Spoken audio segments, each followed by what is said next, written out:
Namaste. My name is Balaganapati Devarakonda. I am teaching philosophy in the University of Delhi. Today we are going to discuss Puruṣārthas. Let's have a look at the definitions and meanings of each of these Puruṣārthas, namely Dharma, Artha, Kama and Moksha, as they are found in the classical texts such as Mahabharata, Manusmriti and Vaisheshika Sutra. So this is what is going to be the content of the session that we are going to have now. The concept of Puruṣārtha literally means goals of the human being, refers to four fundamental aims of human life as envisioned in classical Indian philosophy.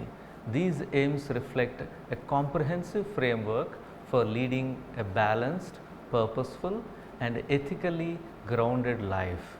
Rather than being isolated or conflicting pursuits, the Puruṣārthas are to be pursued in an integrated manner, each complementing and regulating the other to ensure holistic well-being. The four Puruṣārthas are Dharma, which is understood to be righteousness or moral order, the ethical and moral foundation that guide right conduct. Artha, which is wealth or material prosperity, the means and resources necessary for sustaining life and fulfilling responsibilities. Kama, which is desire or emotional pleasure, the enjoyment of life, love and aesthetic pleasures within the bounds of Dharma.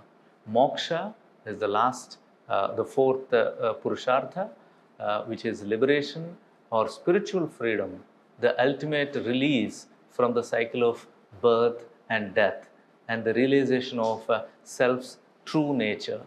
Classical Indian texts engage with these four goals in a nuanced ways, often interpreting them through specific cultural, spiritual, and philosophical lenses.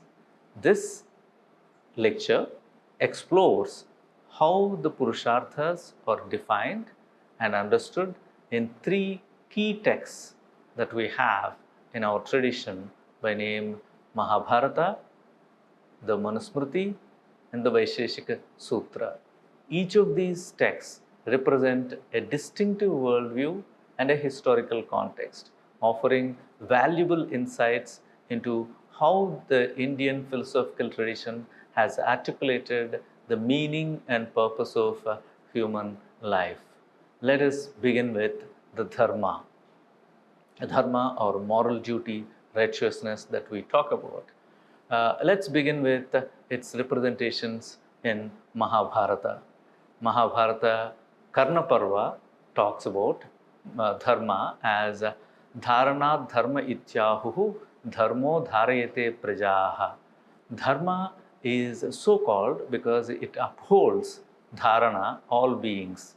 It is that which sustains society and the universe.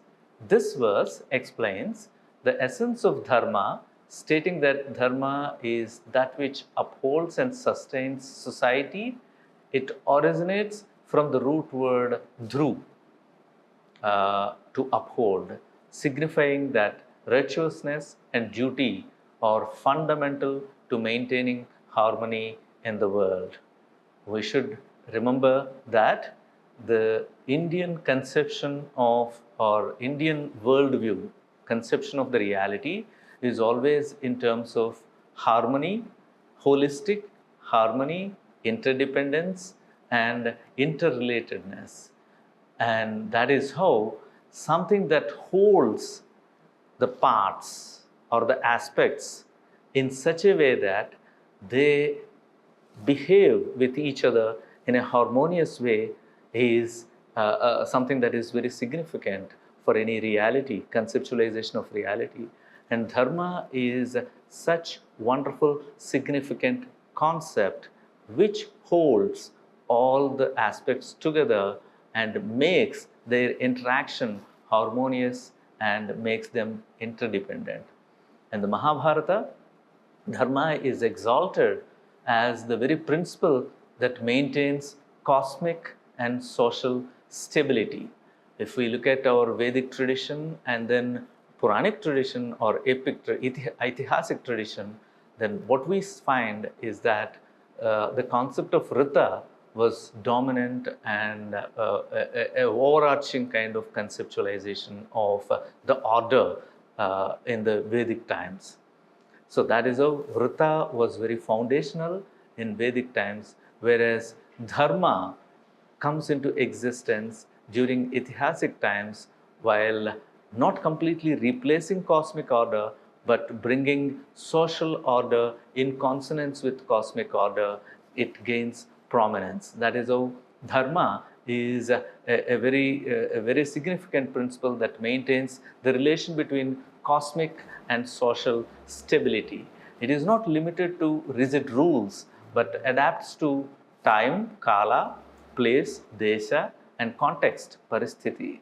Dharma is the force that binds individuals' conduct to the collective well being, harmonizing personal duties with universal order.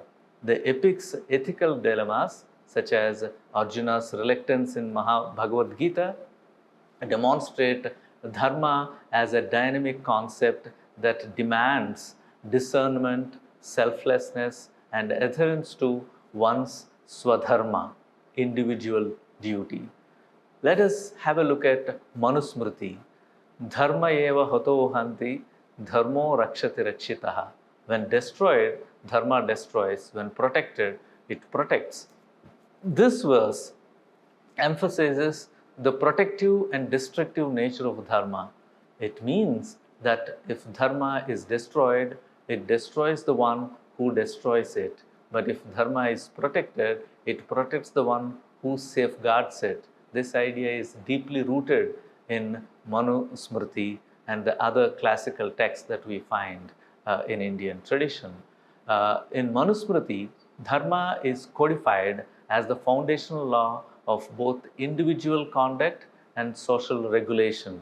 It is rooted in scriptural authority, the Vedas, Smritis, according to Srutis and Smritis, and the established conduct of those who are virtuous and learned. Manu categorizes dharma into Samanya dharma, universal duties such as non-violence, truth, cleanliness, and Vishesha dharma, contextual duties based on caste, age, and social role. Dharma thus serves as the glue that holds together the Varna Ashrama system while also acting as a moral compass for human behavior. Let's look at another text from classical Indian tradition, which is more of philosophical in nature, called Vaiseshika Sutra of Kannada. Yatobhyudaya nishreyasa siddhihi sadharmaha. That which leads to prosperity, abhyudaya, and the highest good, nishreyasa, sa dharmaha. That's what is dharma according to Vaiseshika Sutra. Now, this verse defines dharma as that which leads to both material prosperity, abhyudaya, and spiritual liberation, nishreyasa. So that's how it is presented, that material prosperity and spiritual liberation are not contradictory to each other, they are not opposite to each other. In fact, dharma is the one which helps one to achieve both together. So they should not be seen as a contradictory goals of human life. It is foundational concept. Dharma is considered to be the foundational concept in Indian philosophy, emphasizing that true righteousness benefits both worldly life and ultimate transcendence. Kannada, the founder of Vaiseshika system, presents a philosophically nuanced and teleological definition of dharma. Unlike a list of duties or social obligations, dharma is here defined in terms of its consequences. It must lead both to material welfare, abhyudaya, and spiritual liberation, nishreyasa. This definition integrates the worldly and the transcendent, linking ethics to epistemology and metaphysics. Dharma is thus not merely action but is tied to knowledge, right intention, and liberation. Let us now have a look at Ardha, the second Puruṣārtha called Ardha. Let us see what Mahabharata has to offer to us with regard to Ardha. The Mahabharata recognizes Ardha, material well-being or wealth, as essential for the sustenance of both individual and societal life. It affirms that without Ardha, one cannot maintain a household, fulfill one's responsibilities, or practice dharma effectively.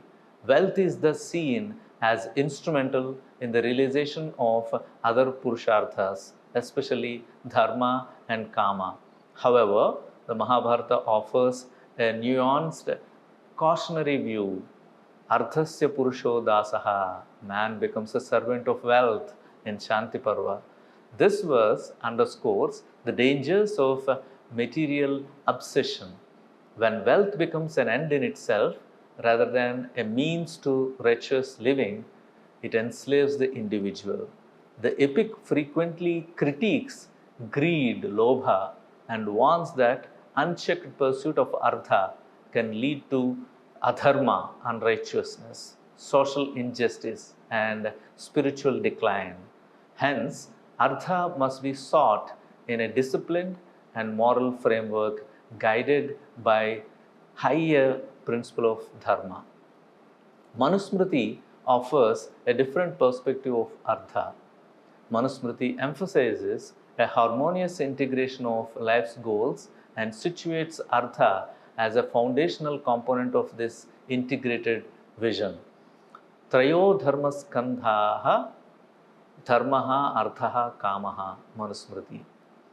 This phrase refers to the three pillars of dharma in classical Indian philosophy in terms of dharma, righteousness and duty, artha, material prosperity and wealth, kama, desire and enjoyment. These three are considered essential for a balanced and fulfilling life. A fourth goal, moksha, spiritual liberation, is often added to complete the framework of Puruṣārthas, human pursuits.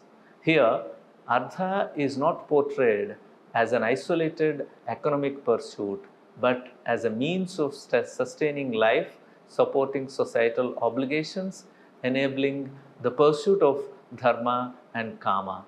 It is to be earned and used within ethical boundaries. Wealth gained through unjust means is always condemned. Properly pursued, artha serves a stabilizing function in society.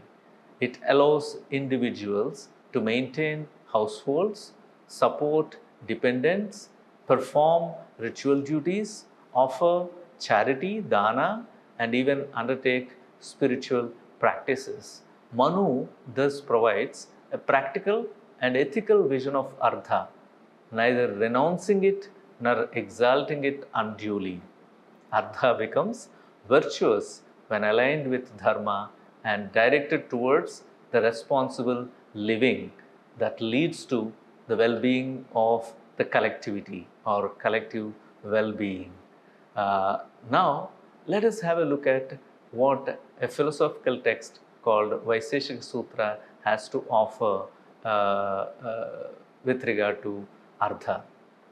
Although primarily concerned with metaphysics and liberation, moksha, the Vaiseshika Sutra offers an implicit acknowledgement of artha within its framework of action and motivation. In the epistemological context, artha is identified as prayojana, the motivating purpose or goal of human activity. This idea is central to Indian logic and theory of knowledge. A person engages in activity or inquiry only when there is a perceived benefit or goal. In this sense, artha functions not merely as a material wealth, but more broadly as that which fulfills practical needs and gives direction to effort. Additionally, Vaiseshika supports the concept of pravritti marga, the path of action in the world. In this path, worldly aims like artha are not denied but seen as legitimate stages in the overall journey towards Nishreyasa, the ultimate goal. Even though Artha is not elaborated extensively, its presence as a motivating force acknowledges the reality and necessity of engagement with the world. Across these texts, Mahabharata, Manusmriti, and Vaiseshika Sutra, Artha is affirmed as a vital, legitimate aim of human life, essential for both personal and social well being. Yet, all three emphasize that the pursuit of Artha must be ethical, disciplined, and subordinated to higher goals, such as Dharma and ultimately to moksha. It is not to be shunned, but neither is it to be idolized. True prosperity lies in using wealth wisely for the welfare of oneself and others and as a means of spiritual growth. Let us have a look at the third Puruṣārtha, Kama, and see how it is understood or presented to us by three texts, Mahabharata, Manusmriti, and Vaiseshika Sutra. Mahabharata treats Kama, the pursuit of pleasure, emotional fulfillment, and aesthetic enjoyment, as a legitimate and natural aim of human life. It recognizes that desire is intrinsic to the human condition and is especially relevant in the Grihastha ashrama, householder stays, where love, companionship, and sensual pleasure play a vital role in sustaining human relationships and society. At the same time, the epic insists that kama must be regulated by dharma. Na kamaha kamanna prajaha samruddhyai kamaha pravartihi sukhamitya bhashata. Pleasure is not condemned but must be moderated and righteous. This view reflects the Mahabharata's broader ethical framework in which all pursuits, including pleasure, must align with one's duties, roles, and moral boundaries. Unchecked indulgence in sensual pleasures leads to suffering, imbalance, and ultimately adharma. Hence, the Mahabharata advocates a middle path where the enjoyment of life is embraced but not allowed to dominate or disrupt one's ethical commitments.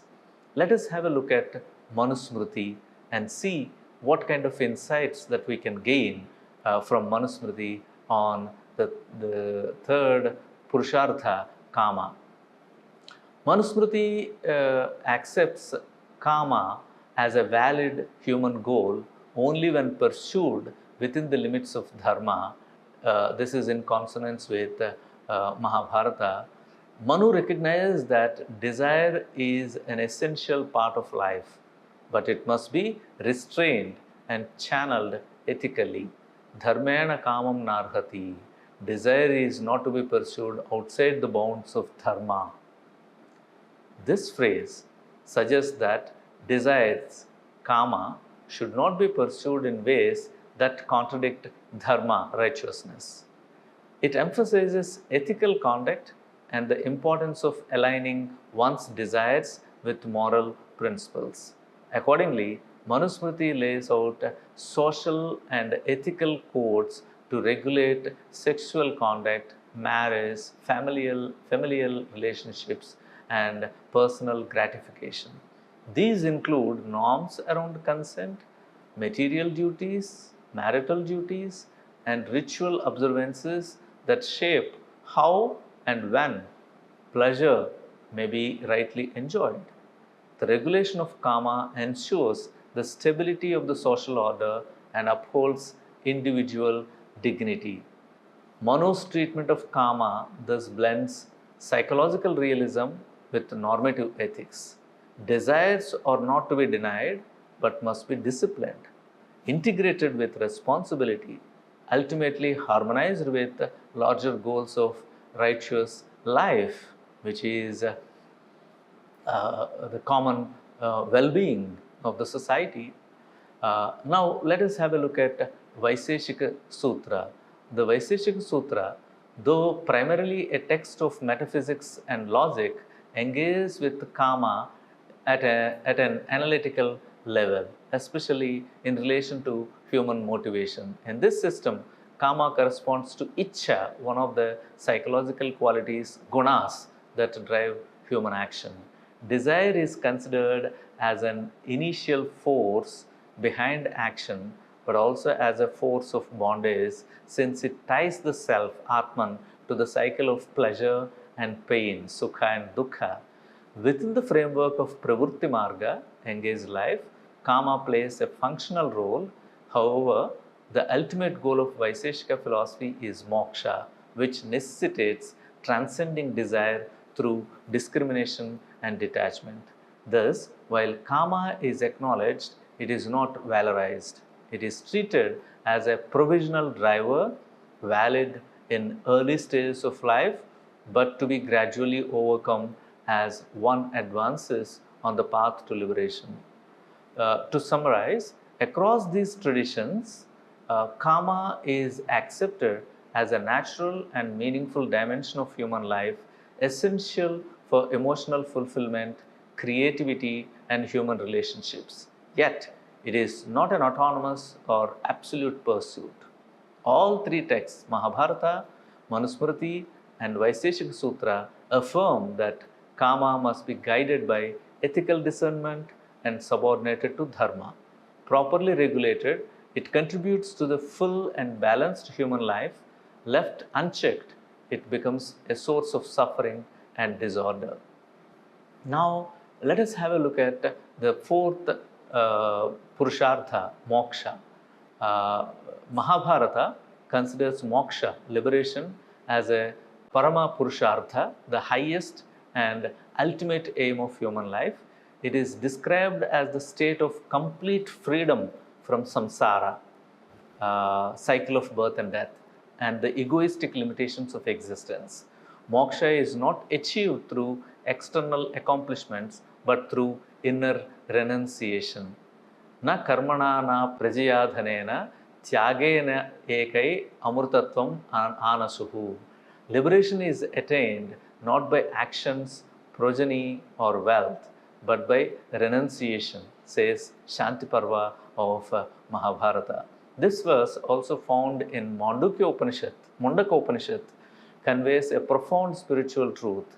Immortality, Amrtatva, is not attained through actions, progeny, and wealth, but only through renunciation. It emphasizes the importance of detachment and selfless surrender in the pursuit of ultimate liberation. The Shanti Parva and Anushasana Parva provide a detailed discourse on the nature of moksha, emphasizing the cultivation of self-knowledge, Atma Jnana, and dispassion, Vairagya, and the abandonment of desires as means to transcend suffering and attain ultimate peace. Manusmriti is primarily, though, concerned with the regulation of social and moral life through dharma, artha, kama. It also acknowledges moksha as the final goal of the latter stages of life, particularly in vanaprastha and sannyasa ashramas. Moksha in this context is achieved through detachment from material pursuits, performance of austerities, and contemplation on the nature of the self. Manu underscores that liberation comes through inner realization and freedom from attachments rather than external rituals. Vaiseshika Sutra presents moksha as the central and ultimate goal of human life. It is defined as the cessation of dukkha that arises from ignorance, attachments, and karmic entanglements. Moksha is attained through jnana, knowledge, specifically the discernment of the six fundamental categories, padarthas, substance, dravya, quality, guna, action, karma, generality, samanya, particularity, vishesha, inherence, samavaya. By realizing the true distinctions between the self and non-self entities, one overcomes bondage and attains liberation. Thus, across all these three texts, moksha is seen as the culmination of meaningful life marked by self-mastery, insight, and inner freedom. To sum up the whole discussion, the concept of Puruṣārthas, Dharma, Artha, Kama, and Moksha offers a comprehensive vision of human life, balancing material, ethical, emotional, and spiritual dimensions. Through the lens of the Mahabharata, Manusmriti, and Vaiseshika Sutra, we observe how these four aims are not isolated compartments but deeply interwoven paths of human fulfillment. The Mahabharata provides a dynamic ethical canvas acknowledging the complexity of moral choices in real life. It encourages the harmonization of all four goals, emphasizing primacy of dharma and the importance of moksha as life's culmination. It recognizes the legitimacy of desire and wealth, but insists they be pursued within the boundaries of dharma. The Manusmriti, as a Dharma Shastra, outlines a structured social moral order. It presents the Puruṣārthas within the context of one's stage in life, ashrama, and duty, swadharma.